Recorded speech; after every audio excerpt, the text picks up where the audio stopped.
What's up, guys, and welcome. We've got Call of Duty World War II private beta gameplay here in this video, and for this one I'm going to go over my review of the beta, kind of what I liked, loved, hated, and basically what I saw as opportunities for Sledgehammer Games to make this game the best Call of Duty in the franchise. Yes, you heard it correctly. I feel like some of the things that they've implemented in this game could lead, if they do it right, that's my only disclaimer, that this could be the best Call of Duty in the franchise. But first, before I get into that review, I want to let you guys know that there is a channel update near the end of the video, and I will be putting a timestamp in the description, so if you're interested in that, you can just jump right to it and find out what games will be uploaded and when. So, without further ado, let's get this review underway. My first thoughts about the beta, I freaking loved it. If I had to give it an out of 10 score, I'd probably end up giving it a 7 at this point. That's probably not a great score to say that I loved it, but I'm excited for some of the things in this game, at least from what I saw in the beta. So I know there's going to be more content in the game. I know Sledgehammer is going to be taking this very seriously, as this game pretty much is the beacon of hope for Call of Duty in the future. If they don't get this right, they may have just destroyed Call of Duty. So they got to get it right. There's a lot of pressure on them, so I hope they come through. One reason why I'm really excited about it, one reason a lot of people are excited about it, is it's finally boots are on the ground. There's no janky, weird gameplay mechanics. The only real thing that's kind of out of the ordinary, but it's nice. It's a nice blast of the past here for Black Ops, was the Swan Dive. So it's kind of the only gameplay mechanic, and I'm glad they implemented it into this game, because it's really the only way that you can kind of get out of sticky firefights, sticky situations that you really need to sprint and Swan Dive out of. One other issue is this right here. Check that kill out. That one I felt pretty bad about, and I will talk about lag comp and hit registration a little bit later, but that's an issue. I know it's a beta, but Call of Duty, man, it's got to fix its lag comp for sure.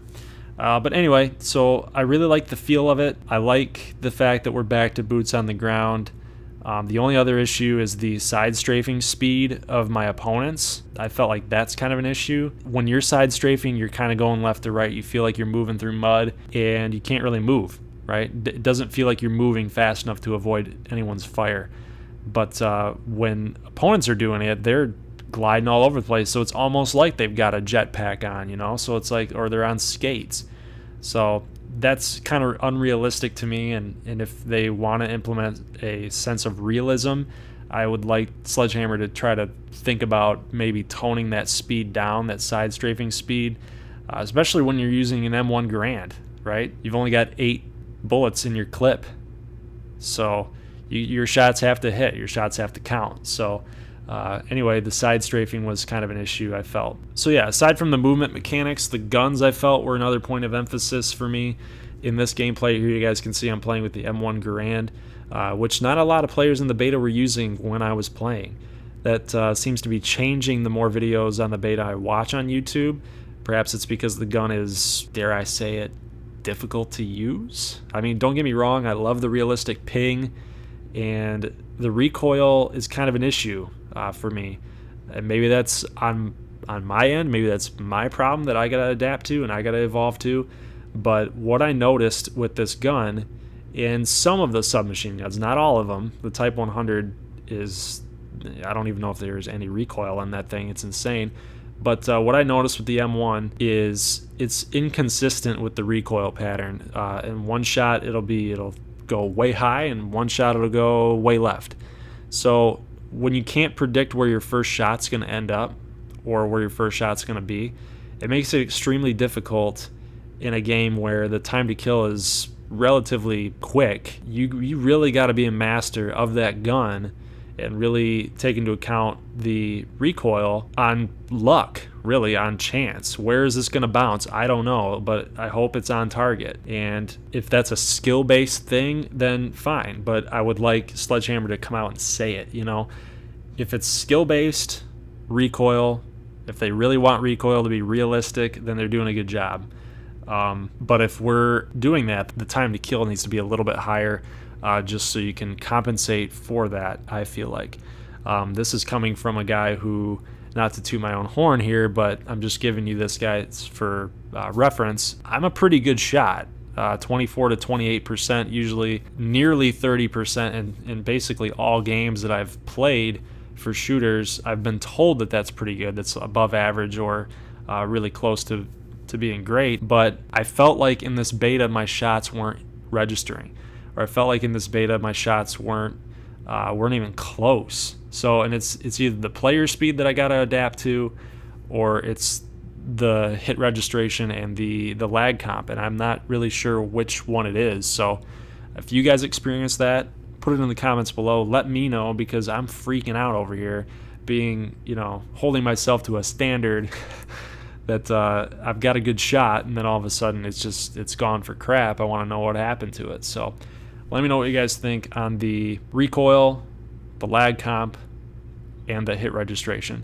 So basically what I'm trying to say is, though, guys, is when you have non-predictable or unpredictable recoil pattern, it's almost impossible to line up for headshots. I mean, when you get a headshot right now, you should feel lucky that you got that headshot.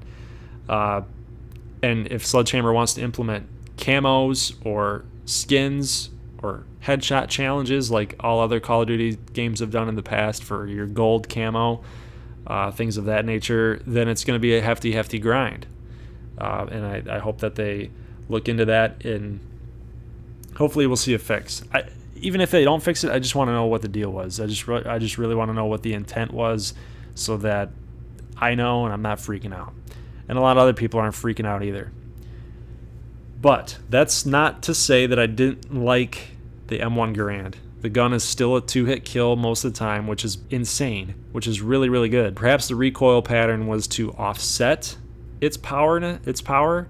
I'm not really sure, but again, in a game where time to kill is somewhat quick, you need those shots to land, especially if you're lined up over the target and not getting hit marker.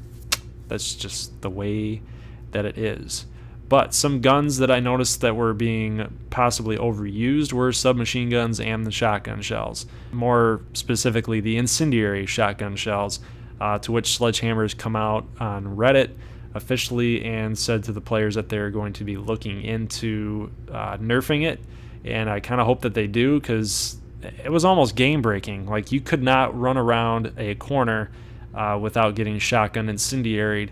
Now, I get it. The original shotgun shell should kill you in one shot, right? But yeah, anyway, the incendiary shells for shotguns were one-hit kill. Now, I get it, if you're rounding a corner and someone hits you with a shotgun up close, you should be done with a regular shotgun shell, not the incendiary shells. So maybe it needs to be a 2-shot kill. That you could probably work with. That you could probably end up getting a kill, maybe tying, maybe kill trade. But I'm glad to see that they're going to be looking into that to try to fix that. Submachine guns, the PPSH Grease Gun and the Type 100 were probably overused in my opinion. When I used them, I'm kind of using it right here in this footage, since the M1 was not being effective for me. It performed light years better than the Garand did when it came to getting those kills. Which brings me to the other point before we head into map design, layout, and divisions. Since I mentioned that I didn't face too many of the M1s in my time with the beta, the weapons I saw a lot of were the Type 100 and Grease Gun and PPSH and shotguns. I saw very little LMGs, and somewhat popular were snipers, but not a whole lot. So I hope with the addition of the other guns in the upcoming beta on 9.1, we can experience a new set of weapons to handle, and perhaps it will allow for a more diverse weapon choosing when the game actually comes out on November 3rd. So, as far as the maps go, I was content with the layout and design. Keyword being content. I wasn't too happy with it. I wasn't too stoked about it. I wasn't too excited about it. Point to Hoc, which is this map here, Gibraltar and Ardennes Forest, they kind of all have the same feel to them. They're very open on the left and the right-hand side of the maps, so it allows for some medium to longer range engagements, allowing for ARs and sniper rifles to kind of duke it out a little bit. And then up the middle were very close quarters to medium range, which is obviously a shotgunner and SMG guy, is paradise. So it'll be interesting to see what, if any, new maps will be revealed in the 9.1 beta, and also what Sledgehammer Games has in store for us in the DLC and in the base games. But I feel like in this game they needed to open the maps up a little bit. I felt like it got a little bit too congested, especially on Gibraltar, like right here. This area right here always gets congested with activity. Like, it's always up the middle. There's not a whole lot going on the other sides. And Ardennes Forest is the same way. Point de Hoc is the same way. They're very, very similar maps. So I would have hoped to see a little bit more variety, especially in the beta. But, we'll see what happens. I feel like they need to be bigger, basically to negate the SMG usage and the shotgun usage effectiveness. Either that or tone down the SMG range, accuracy, just tone it down just a little bit. I mean, too many players are using those at this stage in the game, and it really makes ARs kind of non-effective. Which leads us to divisions. Overall, the division and class setup is a refreshing take for Call of Duty. It takes on a Rainbow Six, Overwatch, Black Ops feel, Black Ops 3 kind of feel with those specialists and character-specific perks. Modern Warfare 3 and Ghosts kind of implemented a full-fledged customization type of thing with it, and you had all these perks at your disposal, and you could just pick 5 or pick 10. I forgot what exactly it was, what the number was, but now you can really play competitively as teams, and you may want to consider their team's strengths and divisional perks and traits more than they would have in previous Call of Duties, as the customization led to a lot of lone wolf type of players. So I love the fact that divisions have their own talents or skills, such as the airborne with the detachable suppressor, and then infantry with their bayonet charge. It's good for balance. It's good for character balance. With that bayonet charge with your assault rifle, that's going to lend to being able to win firefights against guys that are right around a corner that are using shotguns, or right around a corner and are using SMGs. So the bayonet charge will help with that. I did not get a lot of kills with the bayonet charge, and I actually didn't get killed a lot either by the bayonet charge. So hopefully they might be able to give that a bump. Maybe it's okay. What were you guys' thoughts on it? I was neither here nor there on the bayonet charge. But I love the fact that they're doing this, that the airborne, you can do detachable suppressors. It takes on more of a strategy type of feel to it. You can take the thing off and put it back on and kind of feel out. I mean, you could be behind enemy lines, just put that suppressor on. Nobody's going to know you're there. Maybe you want people to come to you and just take it off, start firing, get a kill, put it back on, kill somebody else, and then everybody else, all the reinforcements, don't know where you're at. So that's at least what I was doing. So that's going to be really fun to use. So I liked the airborne detachable suppressor. I felt that the weaker of the two division skills are probably the armored division with their bipod and the mountain division with their aim assist.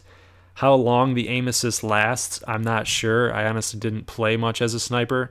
There's just something about hiding in a window and not being aggressive in Call of Duty kind of irks me a little bit. But yeah, just kidding, guys. For all you guys that are really good at sniping, just kidding. You'll probably no-scope me in actual gameplay. But yeah, so I love the fact that the perks we've come to know and love in the COD community, like Scavenger, Marathon, Overkill, are uniquely dispersed into different divisions as unlockable training.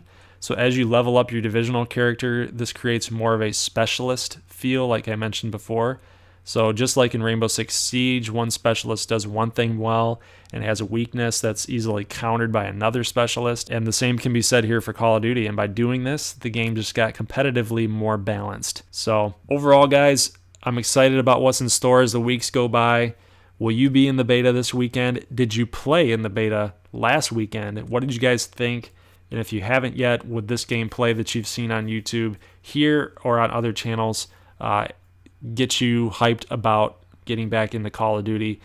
Share your thoughts in the comments below, and I can't wait to hear from you about it. So, guys, now is time for the channel update. We're going to be having a lot of games coming to us here in the next couple weeks to months. Assassin's Creed, Madden, NCAA football, possibly NHL. So a lot of sports games. We still want to do MLB The Show. Obviously Call of Duty. Got some Battlefield going on. So there's a lot going on. Destiny 2. There's a lot of games that are going to be put forth on this channel, and I'm just going to go hard. I'm going to go hard in the paint, and I'm going to put this content out there for you guys. But obviously, being a married man that I am and being a working man that I am, it's not really feasible for me, as I don't do this for money right now. Eventually, maybe, if you get big enough, might be doing some Gold Glover 9 merch. No, I'm not doing the Jake Paul merch, all that crap. Anyway, but yeah, being as busy as I am in everyday life, video games are something I love to do, and I really love bringing this content to you guys and recording and expressing my views and doing this gameplay and stuff. But I'm not going to have all this time, right? I don't have all this time for playing video games every day. I come home after work, So that's why I'm going to be doing a channel update here right now and getting you guys able to know when your specific video that you're looking for, your gameplay that you're looking for, will be posted. So with that being said, Saturday mornings will be NCAA football Team Builder Dynasty. I will be putting those out there every Saturday morning from 9 to 10 a.m. So look for that gameplay. Look for those videos Saturday mornings. NFL for Madden NFL 18, I will be doing every Sunday morning about 9 to 10 a.m. as well.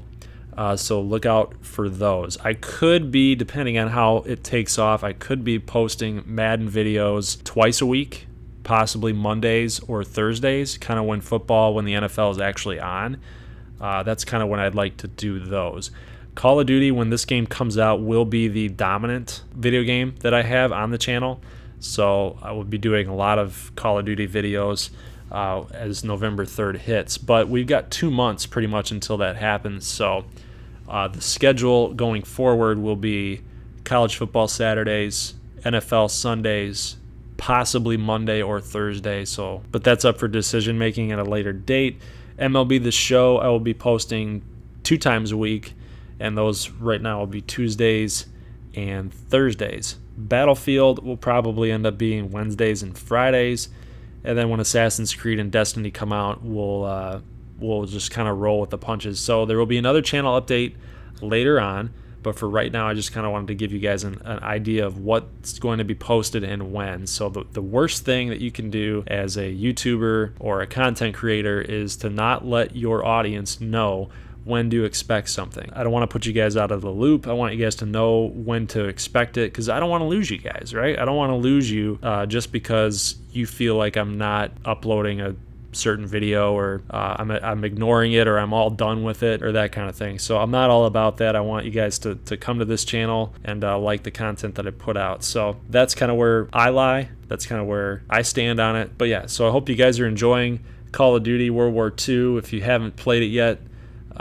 let me know if you are going to, and if you have, like I said before, put those in the comments and let me know your thoughts on the private beta. So anyway, guys, I will talk to you guys later in the next video. And if you like this thing, leave a like. And as always, if you're new to this channel, hit that subscribe button if you like it, you love it, and you want more of it. I'll see you guys in the next one. Peace.